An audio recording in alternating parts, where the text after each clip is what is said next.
Hey everybody, welcome to Perry TV. Listen, sorry this took so long to get to air. It's a clip from Judging Freedom. He's got the two best special guests.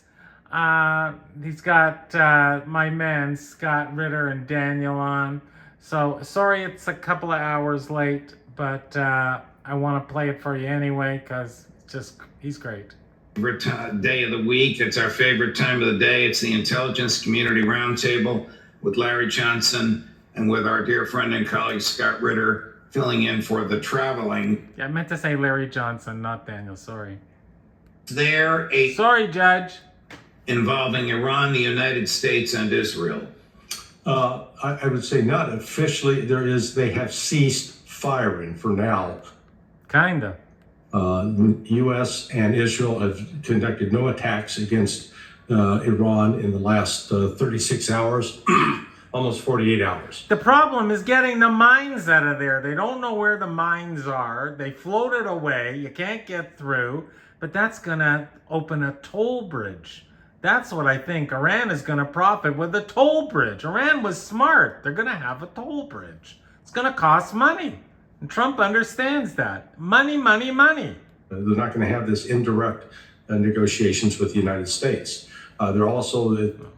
Got to speed this up a bit. That to be the case. It was understood by President Trump when he called Benjamin Netanyahu, but the Israelis informed the president that this would create a political problem for them because, Hezbollah got involved in the conflict 5 days after the conflict began. So, and the Israelis are treating the conflict with Hezbollah as a completely...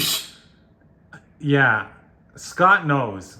I listen to Scott. Oops, they have a separate Lebanon policy. Right now they're trying to implement to advance. And I say we do both sides. This is my side, Scott. This is part of their, national security strategy, so to speak.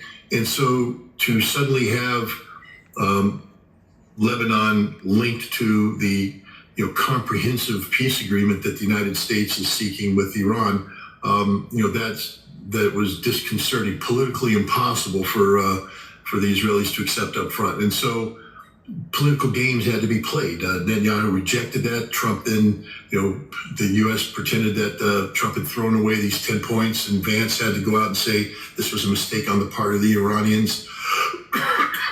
Yeah, JD Vance is there, and he's in Pakistan, and he's head negotiator. You're right. We don't insist on this, but the Iranians, stood their ground, insisted. The Pakistanis came out very strongly, condemning the Pakistani Minister of Defense, condemned the Israelis in very harsh language. The Pakistani president called the United States liars and said without any shadow of doubt that this was an agreement. And ultimately, the United States, my understanding is that Israel has in fact acknowledged that the ceasefire will extend to Lebanon because that is the only political dynamic that can exist. This is going to require Israel to, have to, eat things it doesn't want to eat. But that's why I love Scott, baby. Love Scott Ritter. Please support the channel.